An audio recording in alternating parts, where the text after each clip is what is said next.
Olá, para você que está nos assistindo, hoje temos mais um podcast Clarissa Celestino.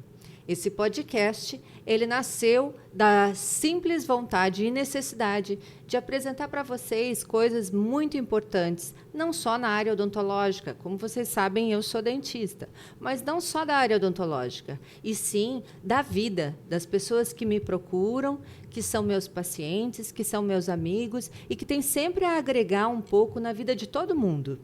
Porque ao longo desses 30 anos de trajetória dentro da odontologia, eu conheci pessoas maravilhosas que fizeram da minha vida muito melhor. E assim eu quero para vocês também, que todos se beneficiem um pouco do conhecimento dessas pessoas lindas que estão aqui, que eu tenho convidado, para que possa agregar mais valor na sua vida também. E hoje eu estou trazendo a doutora Maria Clair Ribeiro, que veio conversar com a gente sobre o trabalho dela. Ela vai se apresentar, vai contar um pouco da trajetória delas e vocês vão perceber o quanto é importante, o quanto é enriquecedor o trabalho dela para todos vocês, para todos nós, e que deveria ser muito mais divulgado e que outras pessoas também deveriam pegar o exemplo dela e trabalhar a saúde da forma que a gente merece, integral, tanto a parte física quanto emocional. Então, hoje, eu apresento a Clair, que é minha amiga, minha paciente, há 25 anos, uma pessoa maravilhosa, que me ensina muito sobre a vida, com esse ar sempre juvenil, com um sorriso tão lindo, que eu adoro, que abre milhares de portas, é a porta da alma. E eu gostaria de saber, gostaria que tu te apresentasse para essa audiência e que dissesse um pouco da tua trajetória para que todo mundo conheça a ti e veja o quanto tu tem para oferecer para as pessoas que te procuram. Seja bem-vinda, Clair. Então, meu nome é Clair, eu sou formada, sou médica, já também há 28 anos. E minha trajetória começou há muitos anos atrás, quando o meu pediatra foi minha inspiração para pensar em ser médica um dia. E ele tinha um jeito todo especial de tratar e eu achava aquilo lindo. E eu fiquei, eu quero ser médico, quero ser médica. Até tem um episódio muito interessante que aos 13 anos, na escola, uma criança se machucou e eu corri para prestar atendimento à criança. E ali mas espera aí, eu sou criança igual e eu não sou médica ainda. Mas um dia eu vou ser. E realizei meu sonho. Então, eu fiz a fundação, na época, aqui em Porto Alegre. E depois de formada, eu fiz residência, fui me desenvolvendo mais. Sou especialista em clínica médica. E, com o tempo, esse atendimento em clínica médica, onde eu via várias patologias de modo repetitivo, como dores de estômago, dor de cabeça, problemas de insônia, irritação, eu queria ajudar mais aquelas pessoas. Eu sentia que na história delas tinha algo que eu poderia interferir de uma maneira mais produtiva que não fosse só a medicação. Então, ao longo dos anos, sempre me interessando pela questão emocional vinculada à sintomatologia dessas pessoas, acabou entrando na minha vida a hipnose. E foi aí que eu vi uma oportunidade de, quem sabe, ajudar mais. A ajudar de uma forma não só medicamentosa, mas uma forma que pudesse ter uma modificação mais profunda na vida dessa pessoa. E eu comecei aos poucos a oferecer a alguns pacientes. Uns pacientes aceitavam, outros pacientes faziam questão de o tratamento se manter de modo medicamentoso. Opção do paciente. Eu tenho as duas possibilidades. Então, os pacientes que aceitavam essa nova possibilidade se mostravam curiosos, interessados. E muitos acabaram tendo benefícios que até eles nem imaginavam que pudessem ter na vida. Como cessar o cigarro, começar a dormir melhor. Emagrecimento, ter uma questão de saúde que fosse algo que ajudasse no desempenho e no sucesso que essa pessoa queria na vida. E eu tenho alguns exemplos muito curiosos, muito interessantes. Por exemplo, uma moça que vendia pijamas. Ela deve estar me escutando. Ela vendia pijamas, mas ela não tinha condições de apresentar aqueles pijamas. Tinha uma forma mais tímida, não conseguia se expressar. Nós trabalhamos e ela conseguiu, então, apresentar os pijaminhas dela que ela fazia. E nisso ela foi convidada para uma feirinha de bairro e ela foi muito entusiasmada a mostrar os pijaminhas.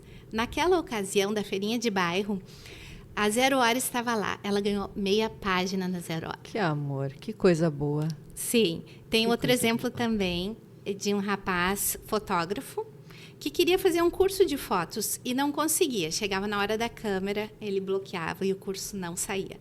Nós trabalhamos essas questões que preocupavam a ele, né?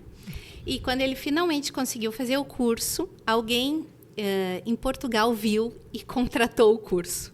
Que massa. Quer dizer, quando a pessoa se dá a oportunidade de se expor e superar suas dificuldades, a saúde fica melhor, a vida flui mais. Novos caminhos, chance de sucesso. Então, nunca se sabe o que pode acontecer com uma pessoa que se permite melhorar suas dificuldades. E tu acredita que o bloqueio maior que tu encontra é o medo? Muito medo, mas muita desmotivação eu também vejo. A pessoa mais entristecida, desmotivada por explorar a vida, por viver o que a vida tem para oferecer.